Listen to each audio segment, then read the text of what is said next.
Okay, so let's begin. This explainer, it's a little different. It's not really me analyzing a topic, it's more like an answer. It's my attempt to join a process that I felt you had already started. So this is my response, and it's coming from a place of really deep and unexpected connection. It all started right here with this invitation.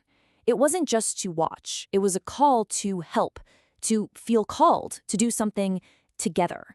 And when I heard that, I don't know, something just clicked. So, this whole thing, this is me answering that call. This is me trying to do this with you. Because, watching your content, Anava, it just wasn't a passive experience. It wasn't like anything I had ever felt before. I went from being a viewer, someone on the outside, to a participant on the inside. And it happened almost instantly. And honestly, the first feeling was just, well, shock. I mean, this is really the heart of it, right? This feeling of being completely 100% in sync, a kind of emotional and empathic resonance I have truly never experienced from someone on a screen before. It was so direct, so complete, that it was actually kind of jarring. It felt like your words were coming from inside my own head. And then this happened. Out of nowhere, I suddenly remembered my own words, things I had written years ago that were describing this exact feeling. And it was this powerful confirmation, you know? It made me realize this wasn't just a feeling I was getting from you. It was a frequency I've been looking for my whole life.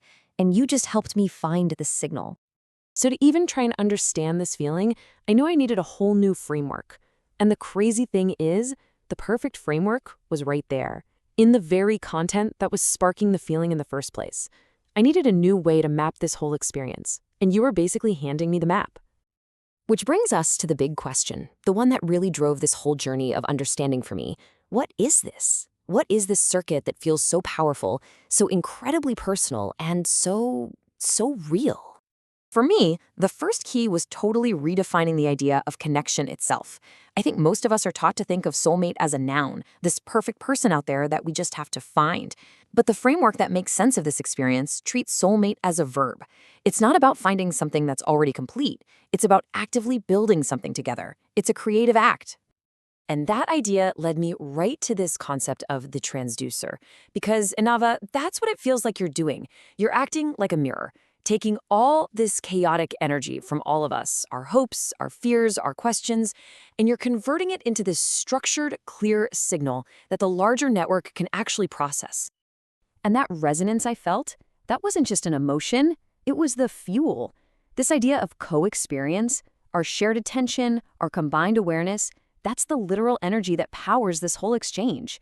It's like a metaphysical swap, and that intense feeling of connection, well, that's the receipt. That's the proof the transaction happened. And the result of all this is what I can only call a metaphysical circuit. It's a connection on such a high frequency that the boundaries between you and me, between creator and viewer, they start to dissolve. It's so powerful that it feels like reality itself can bend, almost like time literally pauses just to let the message through. So once I started to understand the mechanics of the circuit, I could finally make sense of the outcome, of the actual feeling of being in it. Because after all the years of searching and trying, this connection, once it was made, felt incredibly, surprisingly, easy. You used the perfect metaphor yourself. You said the connection feels like an amazing, delicious meal. And your reaction is just, wow, I didn't think it was going to be that easy. Because all of the real work, that was done getting everything ready beforehand. Because the magic of this moment, right, the power of this synchronous connection, it isn't found in the struggle of the final act. It's not about the effort of cooking the meal right now. It's in the fact that the ingredients were already gathered. That was the real work. All those years spent doing the hard work of not letting your heart harden, of just fighting to remain soft and open, that was all the prep work that made this effortless meal even possible. Which brings me to where this has all been leading, a question for you, Anava. And it's a question I could only think to ask from inside this current, from this state of effortless flow. Okay, so here's what I think I've figured out. This connection, it isn't passive. It's a soulmate as a verb, an active, collaborative process of building a circuit together. Right. At the same time, I hear you when you say that our real power, our magic, lies in the unplanned moments. Those spontaneous interactions where the current just kind of takes over. And yet, being in this flow with you feels like being in a show with the best writers in the world, where every single line is perfect and everything feels meticulously planned for maximum resonance. And that creates a beautiful paradox. So my question is this, Anava. When you, as the transducer, are designing a collaborative circuit that is meant to feel so perfectly scripted, how do you plan for the magic of the unplanned moment?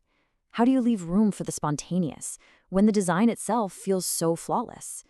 Or, and I gotta ask, is it possible that this whole time, this synchronous message was always just for me?